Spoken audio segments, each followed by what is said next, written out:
C5 app download ചെയ്യൂ. കാണൂ മുഴുവൻ എപ്പിസോഡുകളും സൗജന്യമായി.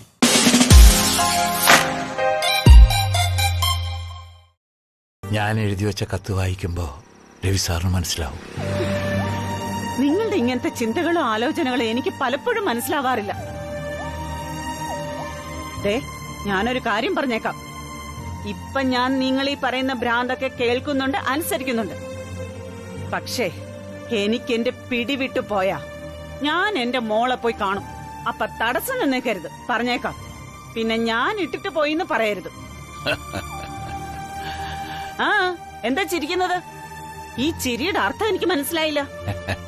ഒന്നുമില്ല സരോജ. ആ എനിക്ക് മനസ്സിലാവുന്നുണ്ട്. നിങ്ങളുടെ കൂടെ ജീവിച്ചു തുടങ്ങിയത് മുതൽ ഇതുവരെ ഞാൻ നിങ്ങളുടെ വാക്കുകൾ കേട്ടിട്ടേ ഉള്ളൂ. പക്ഷേ അതുപോലെ അല്ല ഇത്. നമ്മുടെ വിവാഹത്തിന് ഞാൻ നിന്റെ കഴുത്തിൽ താലി കെട്ടിയത് മുതൽ ഇതുവരെയുള്ള ജീവിതത്തിൽ ഞാൻ മനസ്സിലാക്കിയ ഒരു കാര്യമുണ്ട്. നമ്മളിൽ ഒരാൾ മൺമറഞ്ഞു പോകുന്നത് വരെ എനിക്ക് നീയും നിനക്ക് ഞാനും പരസ്പരം തുണയായിരിക്കുമെന്ന്. അങ്ങനെയുള്ളപ്പോ നീ എന്നെ വിട്ടുപോകാൻ ഞാൻ മരിച്ചു പോയിട്ടൊന്നുമില്ലല്ലോ.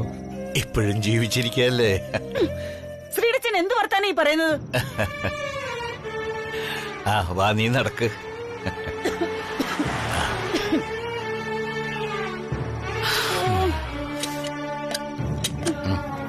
ഓ എന്തൊരു വെയിറ്റ്. തള്ളു തള്ളു. പതുക്കെ പതുക്കെ.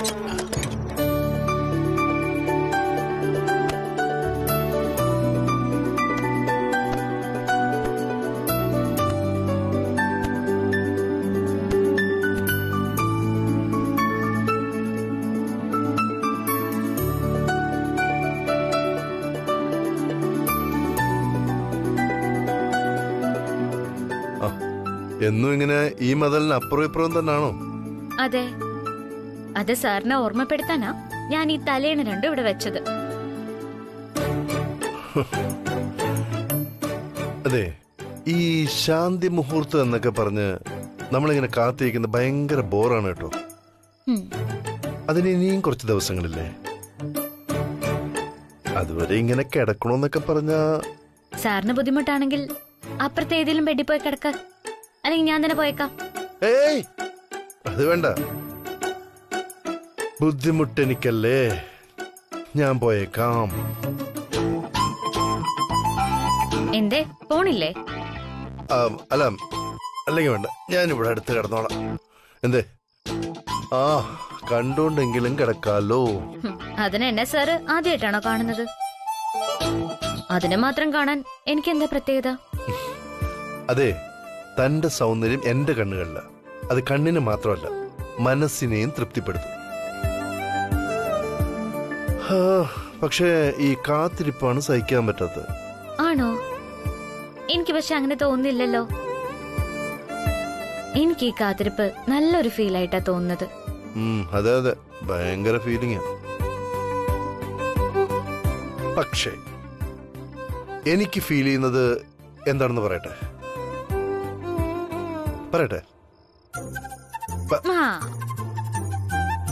എനിക്കറിയായിരുന്നു സാറിന് ഇങ്ങനെയൊക്കെ തോന്നൂന്ന്. അതിനല്ല ഞാൻ സേഫ്റ്റിക്ക് തലേനെ എടുത്തു വെച്ചിരുന്നത്. അതെ, ഞാൻ ഉദ്ദേശിച്ചത് ശ്രീലക്ഷ്മിക്ക് മനസ്സിലായില്ലെന്ന് തോന്നുന്നു. അതുകൊണ്ടാ ഞാൻ അടുത്തേക്ക് വന്നതേ. ശ്രീലക്ഷ്മിക്ക് ഒരു പ്രാക്ടീസ് ആയിക്കോട്ടെ എന്ന് കരുതിയാ. അല്ലാതെ എനിക്കെന്തോന്നു. പ്രാക്ടീസോ? എന്ത് പ്രാക്ടീസ്? അത് പിന്നെ നടക്കാതെ പോയ നമ്മളുടെ ശാന്തി മുഹൂർത്തത്തിന് തീയതി കുറിച്ച സ്ഥിതിക്ക് അതിനൊരു ചെറിയ പ്രിപ്പറേഷൻ, പ്രാക്ടീസ്.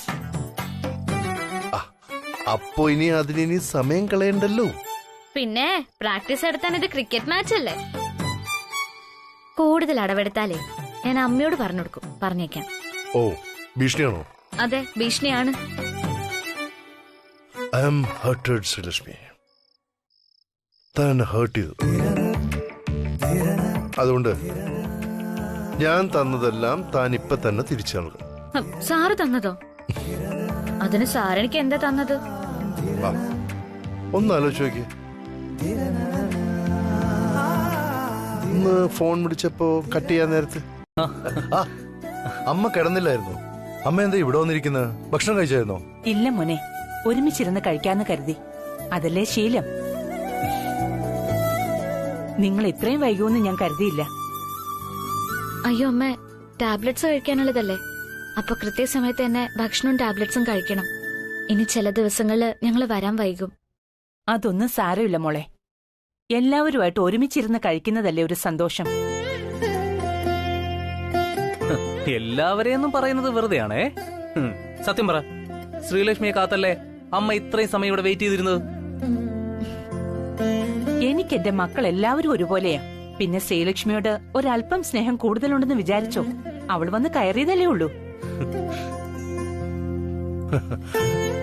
ആ, മക്കളെല്ലാം പോയി ഫ്രഷ് ആയിട്ട് വാ. നമുക്ക് വിശേഷങ്ങളൊക്കെ പറഞ്ഞ് ഭക്ഷണം കഴിക്കാം. രവി, എന്താ രാജാറാം, എന്തുപറ്റി? എന്താ ഈ നേരത്ത്? ഏയ് nothing. രവി, ഒരു പ്രധാനപ്പെട്ട കാര്യം പറയാനുണ്ടായിരുന്നു നിന്നോട്. ഫോൺ വിളിച്ചിട്ട് കിട്ടിയില്ല, അതാ ഞാൻ ഇങ്ങോട്ട് വന്നത്. അതിനിങ്ങനെ ആവശ്യമില്ലാത്ത ബിൽഡപ്പ് ഉണ്ടാക്കി എല്ലാവരും പേടിപ്പിക്കുന്ന എന്തിനാ?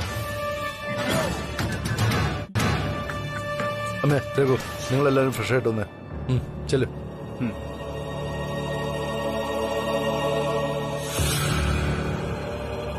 എന്താ രാജ, എന്തെങ്കിലും കുഴപ്പമുണ്ടോ? ഏയ് ഒന്നുമില്ലമ്മേ, ഇവിടെ ചില സെക്യൂരിറ്റി അപ്ഡേഷനെ കുറിച്ച് രവിയുമായി സംസാരിക്കാനാണ് ഞാൻ വന്നത്. Nothing serious. ഇവിടെ എന്തിനാ ഇപ്പൊ സെക്യൂരിറ്റി ഒക്കെ? അല്ലമ്മേ, സാറും ശ്രീലക്ഷ്മി മേഡവും രഘു സാറും ഓഫീസിലായിരിക്കുമല്ലോ പകല് മുഴുവൻ. അമ്മ തനിച്ചല്ലേ. എനിക്കെന്തിനാ ഇപ്പൊ സെക്യൂരിറ്റി ഒക്കെ? അങ്ങനല്ലമ്മേ, ഒന്ന് അപ്ഡേറ്റ് ചെയ്യുന്നു, അത്രേ ഉള്ളൂ. Usual things. അമ്മ പോയിട്ട് ആഹാരമൊക്കെ എടുത്തു വെക്കാം. ചെല്ലു. ശരി.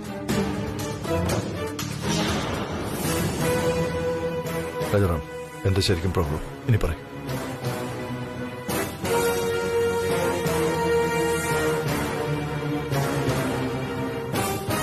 രവി, അത്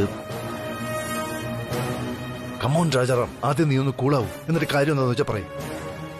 സംഭവിച്ചു കൂടാത്തത് സംഭവിച്ചിരിക്കുന്നു. നമ്മളൊന്ന് കരുതിയിരിക്കണം. അല്പം മുമ്പ് എന്നെ കമ്മീഷണർ വിളിച്ചിരുന്നു. ജി ഡി ജയിലിൽ ചാടി. വാട്ട്? യെസ്.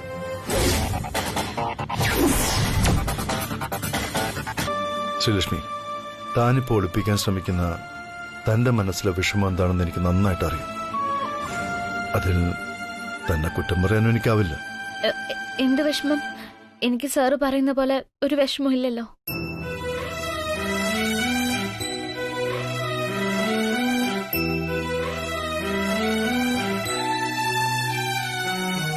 സ്വയം എത്ര സമാധാനിക്കാൻ നോക്കിയാലും തനിക്ക് വിഷമമില്ല എന്ന് വരുത്തി തീർക്കാൻ ശ്രമിച്ചാലും തന്റെ ഈ മുഖം നോക്കുമ്പോ എനിക്കെല്ലാം മനസ്സിലാവും ശ്രീലക്ഷ്മി. ഞാനത് മനസ്സിലാക്കിയില്ലെങ്കിൽ തന്നെ ഞാൻ സ്നേഹിക്കുന്നു എന്ന് പറയുന്നതിൽ എന്താ അർത്ഥം?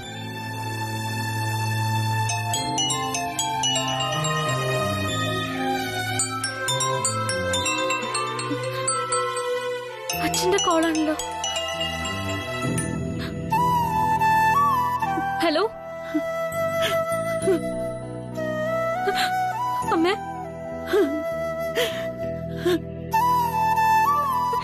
അമ്മേ, എന്തെങ്കിലും ഒന്ന് പറയമ്മേ. ഇന്ന് ഞാനോ ശ്രീ അമ്മേ. മോളെ ശ്രീലക്ഷ്മി, അമ്മ ഇത് എവിടെയാ? എവിടേക്കാ നിങ്ങള് പോയത്? ഇപ്പൊ എവിടെയാ നിങ്ങള്? അച്ഛൻ എവിടെ അമ്മ? ഇത്രയും ദിവസം എന്നെ കാണാതെ എന്നോട് മിണ്ടാതെ ഇരിക്കാൻ എങ്ങനെ സാധിച്ചു? ഒരു തവണ പോലും എന്നോട് സംസാരിക്കണമെന്ന് തോന്നിയില്ല രണ്ടാൾക്കും.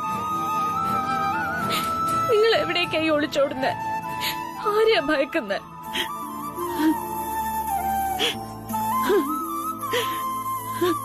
എന്തിനമ്മ കരയുന്നത്? കരയാതമ്മ, ഞാനല്ല പറയുന്നത്, എന്റെ പൊന്നമ്മയല്ലേ.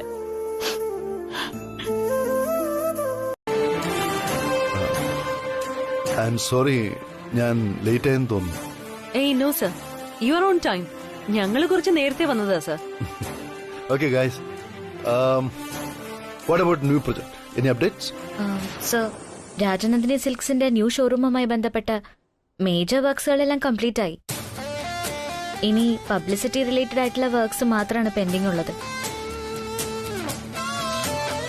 ഷോറൂം ഓപ്പണിംഗിന് മുമ്പ് തന്നെ പബ്ലിസിറ്റി വർക്ക്സ് ഫിനിഷ് ചെയ്താൽ മാർക്കറ്റിലും ജനങ്ങളിലേക്കും രാജനന്ദിനി സാരീസിന്റെ എക്സ്ക്ലൂസീവ് ഷോറൂം നമുക്ക് ഇൻട്രൊഡ്യൂസ് ചെയ്യാൻ സാധിക്കും. തുടക്കത്തിൽ തന്നെ നമുക്ക് നല്ല സെയിൽസും ലഭിക്കും. You are right Sreelakshmi. Sandra, do you have any plan? Sir, സാധാരണ നമ്മൾ പുതിയ ബ്രാൻഡ്സ് മാർക്കറ്റിൽ ഇൻട്രൊഡ്യൂസ് ചെയ്യുമ്പോൾ ചെയ്യാറുള്ളത് പോലെ തന്നെ ഏതെങ്കിലും സെലിബ്രിറ്റീസിനെയോ ടോപ്പ് മോഡൽസിനെയോ വെച്ച് അഡ്വർടൈസ്മെന്റ് ചെയ്താൽ നന്നായിരിക്കും എന്നാ എന്റെ ഒരു അഭിപ്രായം. അത് അവരുടെ തന്നെ ഫാൻ ഫോളോ പേജുകളിലൂടെ നമുക്ക് കൂടുതൽ ആളുകളിലേക്ക് എത്തിക്കാനും പറ്റും. ഓക്കെ, സാൻഡ്രയും ശ്രീലക്ഷ്മിയും ഡിസ്കസ് ചെയ്ത് ഏത് സെലിബ്രിറ്റിയാണ് മോഡലായി വേണ്ടതെന്ന് തീരുമാനിക്കും. എത്രയും വേഗം പ്രൊമോഷൻ വർക്ക് തീർന്നാൽ നമുക്ക് ലോഞ്ചിങ് ഡേറ്റ് ഫിക്സ് ചെയ്യാം. Sure sir. Sir, if you don't mind, എനിക്കൊരു സജഷൻ പറയാനുണ്ടായിരുന്നു. യെസ്, പറയൂ ശ്രീലക്ഷ്മി. നമുക്ക് ഈ പ്രൊമോഷൻ വർക്ക് ഒരു പുതിയ ആളെ വെച്ച് നടത്തിയാൽ മതി എന്നാണ് എന്റെ ഒരു അഭിപ്രായം. ഒരു സെലിബ്രിറ്റി മോഡലാക്കി ഫോട്ടോഷൂട്ട് നടത്തിയാൽ എല്ലാവരുടെയും ശ്രദ്ധ സെലിബ്രിറ്റിയിലായിരിക്കും. നമ്മുടെ പ്രോഡക്റ്റിലേക്ക് ശ്രദ്ധ ആകർഷിക്കണമെങ്കിൽ നമ്മളൊരു ന്യൂ മോഡലിനെ വെക്കുന്നതായിരിക്കും കൂടുതൽ നല്ലത്. ശ്രീലക്ഷ്മി മാഡത്തിന്റെ അഭിപ്രായം വളരെ ശരിയാണ് സർ. പരസ്യങ്ങളിലെല്ലാം നമ്മുടെ രാജനന്ദിനി സാരി ആയിരിക്കണം സെലിബ്രിറ്റി. അതെ, very good idea Sreelakshmi. Sir, madam പറഞ്ഞത് ശരിയാണ്. എന്ത് പറയുന്നു സാൻഡ്ര? ഓക്കെയാണ് sir. Good thought Sreelakshmi. Thanks. അനിയത്തിക്കുട്ടിക്ക് എന്തെങ്കിലും സജഷൻ ഉണ്ടെങ്കിൽ പറഞ്ഞോളൂ, നമുക്കിത് ഫൈനലൈസ് ചെയ്യാം. എല്ലാവരും ശ്രീലക്ഷ്മി പറഞ്ഞ ഐഡിയ നല്ലതാണെന്ന് പറഞ്ഞു കഴിഞ്ഞല്ലോ ബ്രദറല്ലോ. ഇനിയിപ്പൊ ഞാനത് മാറ്റി പറഞ്ഞതുകൊണ്ട് പ്രയോജനമൊന്നുമില്ലല്ലോ. അതുകൊണ്ട് എനിക്ക് സമ്മതമാണ്. Okay Sreelakshmi, you carry on. Thank you sir. Sir, sorry for the interruption. One more thing, എന്റെ ഒരു സജഷനാണ്. നമ്മൾ പുതിയ മോഡലിനെ അന്വേഷിക്കേണ്ട ആവശ്യമുണ്ടോ സാർ? എന്തുകൊണ്ട് ശ്രീലക്ഷ്മി മാഡത്തിന് ആലോചിച്ചുകൂടാ?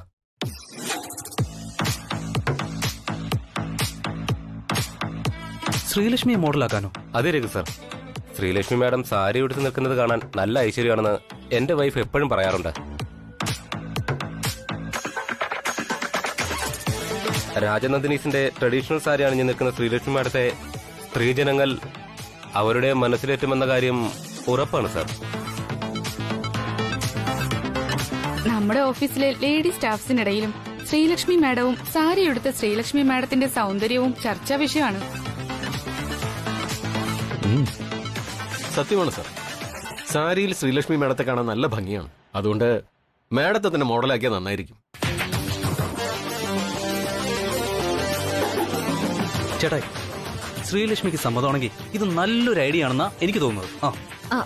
അയ്യോ സർ, ഞാൻ മാഡം പ്ലീസ് നോ പറയരുത്. മാഡം നോ പറയരുത്. നോ പറയരുത് പ്ലീസ്, പ്ലീസ് മാഡം. ശ്രീലക്ഷ്മി, ഇവരെല്ലാം ആഗ്രഹിക്കുന്നല്ലേ. Come on. ബട്ട് സർ, സാറിന്റെ അഭിപ്രായം, സാറിന്റെ ഒപ്പീനിയൻ എന്താ സർ? അത് പറഞ്ഞില്ലല്ലോ. തനിക്ക് സമ്മതമാണെങ്കിൽ എനിക്ക് സന്തോഷമേ ഉള്ളൂ.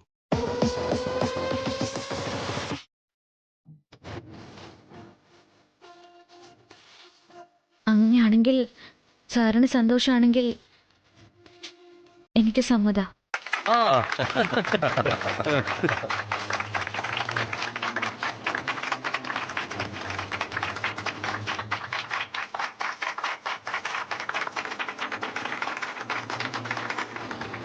So we decided that Srilakshmi will be our new model for Rajandhani sarees. Agreed?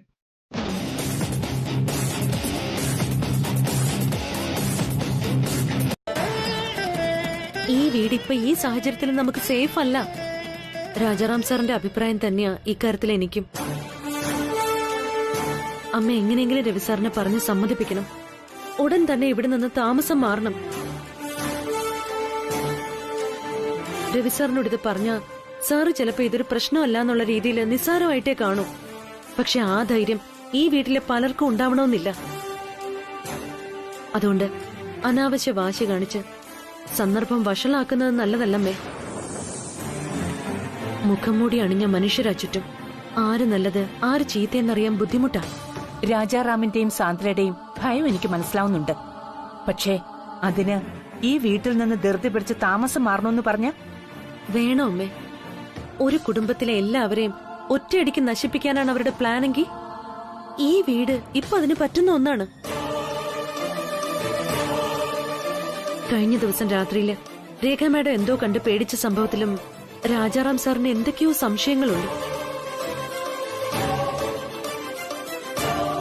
ഇത് നിങ്ങളുടെ പഴയ വീടായതുകൊണ്ട് ഈ വീടിന്റെ മുക്കും മൂലയും ജിഡിക്ക് കാണാപ്പാടമായിരിക്കും. രേഖ മാഡത്തിന് സംഭവിച്ചത് നാളെ മറ്റാർക്കെങ്കിലും സംഭവിച്ചാ ചിലപ്പോ അതൊരു പനി കൊണ്ട് തീരാവുന്നതാവില്ല. എതിരെ നിൽക്കുന്നത് ജിഡിയാണ്. അതോർത്താണ് നിങ്ങൾ ഇങ്ങനെയൊക്കെ തീരുമാനിച്ചത്?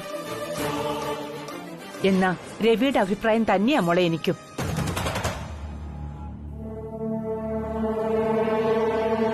ഇങ്ങനെ നിസ്സാര കാര്യങ്ങൾക്ക് മറ്റൊരു വീട്ടിലേക്ക് താമസം മാറുന്നത് ബുദ്ധിയല്ല. പോലീസും സെക്യൂരിറ്റീസും ജിഡിയെ തിരക്കാണെന്നല്ലേ സാന്ദ്ര പറഞ്ഞത്? അവരുടനെ അയാളെ പിടിച്ചോളും. അല്ലെങ്കിൽ അപ്പം നമുക്കൊരു തീരുമാനം എടുക്കാം. ഇക്കാര്യത്തിൽ ഞാൻ രവിയോട് തൽക്കാലം ഒന്നും പറയുന്നില്ല. മോൾക്കതിൽ വിഷമമൊന്നും തോന്നരുത്. ശരിയാ, ജിഡി ജയിൽ ചാടിയത് അപകടം തന്നെയാ. അത് സമ്മതിക്കുന്നതിനോടൊപ്പം ഞങ്ങൾ ഭീരുക്കളല്ല എന്ന് അവന് മനസ്സിലാക്കി കൊടുക്കുകയും വേണം. ഉചിതമായ സമയത്ത് ഉചിതമായ തീരുമാനം രവി എടുക്കുമെന്നാ എന്റെ പൂർണ്ണമായ വിശ്വാസം. അത് ശരിയാ ഗായത്രിയമ്മേ. ഞാൻ ഇതുവരെ അഭിപ്രായം ഒന്നും പറയാതിരുന്നത് ഗായത്രിയമ്മ എന്ത് തീരുമാനിക്കും എന്നറിയാനായിരുന്നു. സാന്ദ്രേ, കഴിഞ്ഞ ദിവസം ഇവിടെ നടന്നത് വെറും മോഷണശ്രമം മാത്രമായിരുന്നു.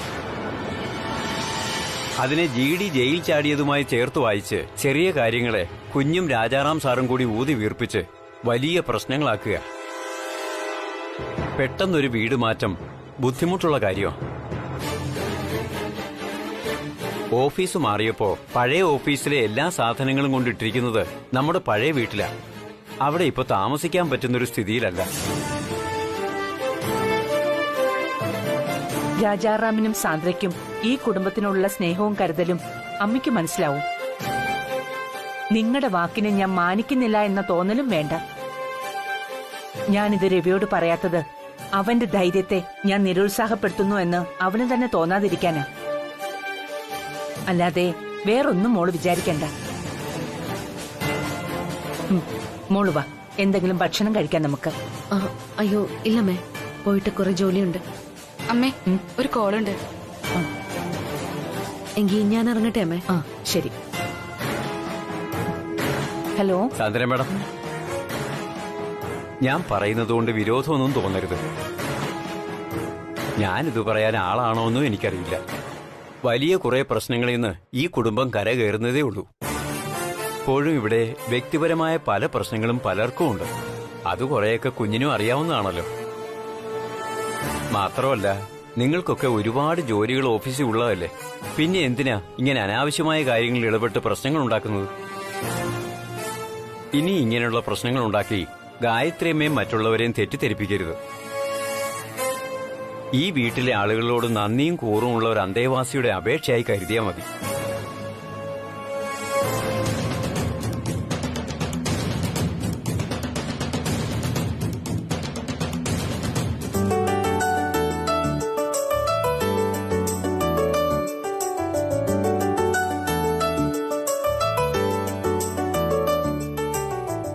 ശരിയാവുന്നില്ലല്ലോ.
അത് ശരി.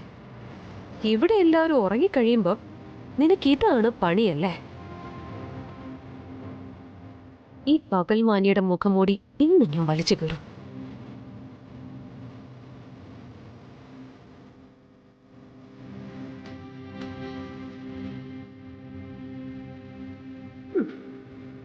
പിന്നെ ഞാൻ സാധിച്ചു വന്നിരിക്കുന്നു.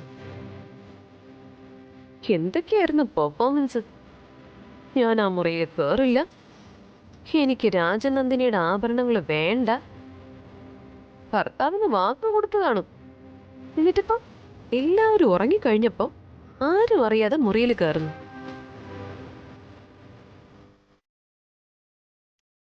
ഒതി തീരും വരെ നീ ആഭരണങ്ങളെല്ലാം എടുത്തണിഞ്ഞു. വേണമെങ്കിൽ 2 ചുവടും വെച്ചോ. കാരണം ഈ വീഡിയോ എല്ലാവരും കണ്ടു കഴിഞ്ഞാൽ നിന്റെ സിംപ്ലിസിറ്റിയും അതിവിനയവും വെറും നാടകമായിരുന്നു എന്ന് എല്ലാവർക്കും മനസ്സിലാവും.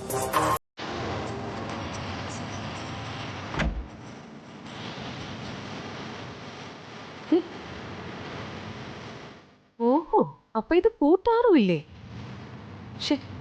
ഇത് നേരത്തെ അറിഞ്ഞിരുന്നെങ്കിൽ ഇന്ന് അതിനകത്ത് കയറായിരുന്നു. എന്തായാലും നീ തിരിച്ചറിഞ്ഞു വരുന്നതും കൂടി റെക്കോർഡ് ചെയ്തിട്ട് എന്നോട് 2 വർത്താനം പറഞ്ഞിട്ടേ ഞാൻ പോന്നുള്ളൂ.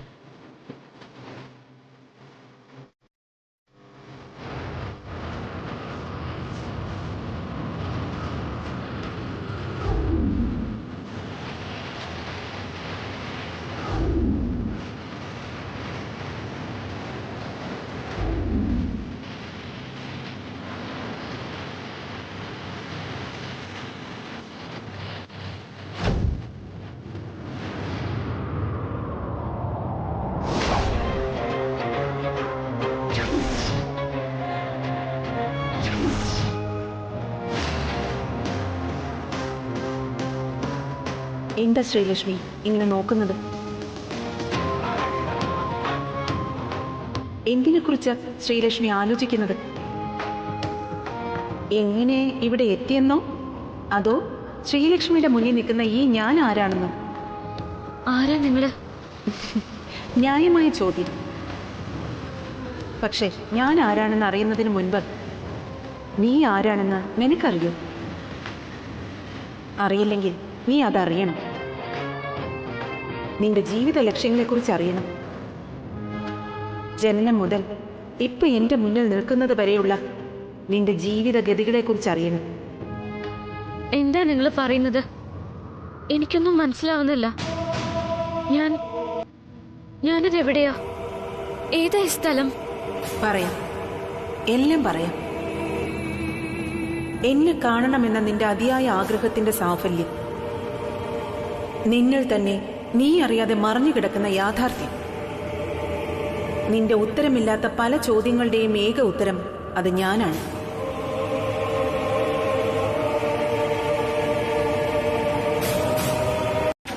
ആരുടെ അവകാശങ്ങളെക്കുറിച്ച് ആരോടാ സംസാരിക്കുന്നതെന്ന് അറിയാമോ നിനക്ക്?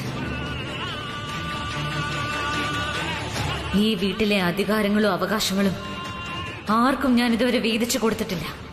ഇവിടെയുള്ളതെല്ലാം എന്റെയാ, എന്റേത് മാത്രം. എന്നെ അനുസരിക്കാൻ പറ്റിയില്ലെങ്കിൽ ഇറങ്ങിപ്പോയിക്കോണം എവിടെയാന്ന് വെച്ചാ. എന്നെ തടയാനും ചോദ്യം ചെയ്യാനും നീ ആയിട്ടില്ല. അതുകൊണ്ട് എന്റെ വഴിയിൽ തടസ്സമായി വരരുത് നീ. ഓഹോ, അപ്പൊ അതാണ് നിന്റെ മനസ്സിലിരിപ്പ്. അങ്ങനെ പറയേ. നീ കണ്ണിങ്ങാണെന്ന് ഞാൻ മനസ്സിലാക്കിയിരുന്നു, പക്ഷെ ഇത്രയും ഞാൻ പ്രതീക്ഷിച്ചില്ല. അപ്പൊ പിന്നെ എനിക്ക് ഈ വീട്ടിലുള്ള സ്ഥാനം എന്താണെന്ന് വലിയ മേഡം ഒന്ന് പറഞ്ഞിരുന്നെങ്കിൽ വളരെ നന്നായിരുന്നു. അവനവന്റെ ബുദ്ധിക്കും പ്രവൃത്തിക്കും അനുസരിച്ച് കിട്ടേണ്ട സ്ഥാനം കിട്ടേണ്ട സമയത്ത് വന്നു ചേർന്നോളൂ. ഓഹോ, എങ്കിൽ നിന്റെ ഈ രഹസ്യ സഞ്ചാരത്തിന്റെ വീഡിയോ ഞാൻ ഈ ഫോണിൽ റെക്കോർഡ് ചെയ്തിട്ടുണ്ട്. ഇത് കണ്ടിട്ട് ഈ വീട്ടിലുള്ളവർ പറയട്ടെ നിന്റെ സ്ഥാനം എവിടെയാണെന്ന്. ഇവിടെ ഇപ്പൊ നിന്നെ സ്തുതിച്ചു പാടുന്നവർ തന്നെ നിന്നെ പരിഹസിക്കും. എല്ലാവരുടെ മുന്നിൽ നീ തല താഴ്ത്തി ഈ വീട്ടിൽ നിന്ന് ഇറങ്ങിപ്പോകുന്നതും ഈ വീടിന്റെ ഗേറ്റ് നിന്റെ മുന്നിലേക്ക് ആഞ്ഞടയുന്നതും എനിക്ക് കാണണം. കഴുത്തിന് പിടിച്ച് നിന്നെ പുറത്തു തള്ളും ഞാൻ. നിന്നെ ആരതി ഒഴിഞ്ഞ് സ്വീകരിച്ച ഇതേ കൈകൊണ്ട് തന്നെ. എന്റെ വീട്ടിൽ നിന്ന് എന്നെ പുറത്താക്കുന്ന എന്നോട് തന്നെ ഭീഷണി മുഴക്കുന്നു. ഇവിടുത്തെ ഓരോ വസ്തുക്കൾക്കും അവകാശിയായ എന്നോട് വെറും ഇത്തൽ കണ്ണിയായ നീ എന്റെ നേരിൽ നിന്ന് സംസാരിക്കുന്നു. ഒരിക്കൽ കൂടി ഞാൻ പറയുന്നു, എന്റെ ഉദ്ദേശങ്ങളും എന്റെ വഴികളും വേറെയാ. അതിലൊരു തടസ്സമായി വരാതിരുന്നാൽ നിനക്ക് നല്ലത്. ഓഹോ, ഭീഷണിയാണോ? നീ ഒരു പ്രത്യേക തരക്കാരിയാണെന്ന് എനിക്ക് പണ്ടേ തോന്നിയിരുന്നു. എന്റെ തോന്നലിനും അപ്പുറം നീ ഒരു ഫ്രോഡാണെന്ന് ഞാൻ ഇപ്പോഴാ അറിഞ്ഞത്. എങ്കിൽ നീ ശ്രദ്ധിച്ചു കേട്ടോ, നിന്റെ ഉദ്ദേശം എന്തായാലും ശരി, അതൊന്നും നടക്കാൻ പോകുന്നില്ല. നീ കാലെടുത്ത് വെക്കുന്നിടത്തൊക്കെ വഴിമുടക്കിയായി ഞാനുണ്ടാവും. നീ എന്താ ചെയ്യുന്നെന്ന് കാണണം എനിക്ക്.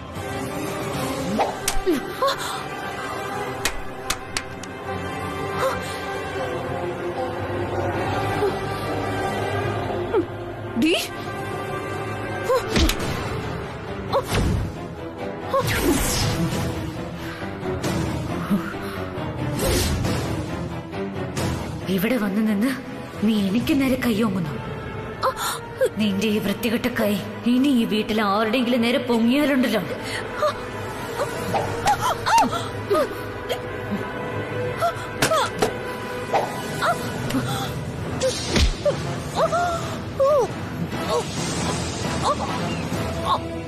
എന്റെ വഴിക്ക് തടസ്സം വരാതെ നിൽക്കുന്ന അത്രയും കാലം നിനക്ക് ജീവനുണ്ടാവും. എനിക്കോ ഞാൻ ചെയ്യുന്ന കാര്യങ്ങൾക്കോ തടസ്സം നിൽക്കാൻ നീ ശ്രമിച്ച അന്ന് തീരും നിന്റെ ഈ പാഴ് ജീവിതം. അടങ്ങി ഒതുങ്ങി ഒരു മൂലയില് കഴിഞ്ഞോണം.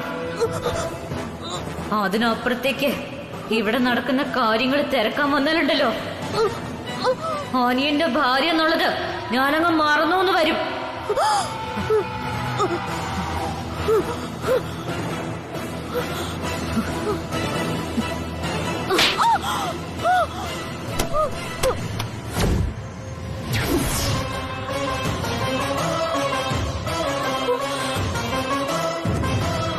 കുളിപ്പിച്ച് പൊറി തൊടിവെച്ച് കോടി പുതപ്പിച്ച് ഒരു വിളക്കും കത്തിച്ച് ഇവിടെ ഈ രാജനന്ദിനി വിലാസത്തില് ജീവനില്ലാതെ കിടക്കും നീ. മനസ്സിലായോടി? മനസ്സിലായി ശ്രീലക്ഷ്മി. പ്ലീസ് ശ്രീലക്ഷ്മി, എന്നെ ഒന്നും ചെയ്യരുത്. ശ്രീലക്ഷ്മി,